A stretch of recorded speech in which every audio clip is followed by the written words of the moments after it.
7.132.000 евра се потрошени за проектот за реновирање на водоводот во Гостивар и институционално зајакнување на јавното комунално предпријатие Комуналец. Писмото за намери до кое дојде Телма открива дека општината побарала финансиска помош од швајцарскиот државен секретаријат за економски прашања СЕКО и Германската развојна банка, а дел од парите ги обезбедила и самата општина Гостивар уште во 2016 година. Општината и Комуналец се согласиле да учествуваат во проектот со 682.000 евра, додека од СЕКО биле обезбедени повеќе од 4,5 милиони евра. Германската банка учествувала со скоро 2 милиони евра. И покрај тоа што проектот требало да започне во 2016 година, неговото започнување било одложено поради парламентарните и локалните избори во 2017, пошто во 2018 година се започнати техничките работи. Писмото е подпишано од тогашниот градоначалник Невзат Бејта и директорот на Комуналец, но проектот бил реализиран во време додека Арбен Таравари беше градоначалник по победата во 2017 година.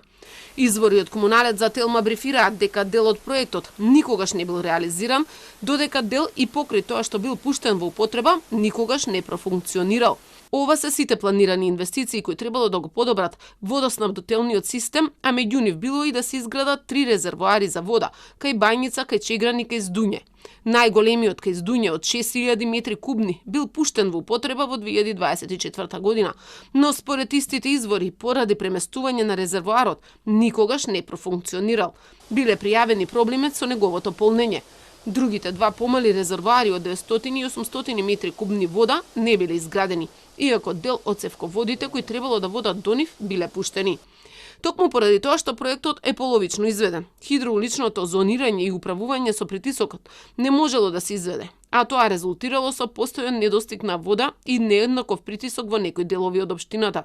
Делат сега вработени од Комуналец кои добро се запознаени со работата на системот. На сите прашања поврзани со проектот што го финансирале од швајцарската амбасада и секретаријатот за Телма одговараат.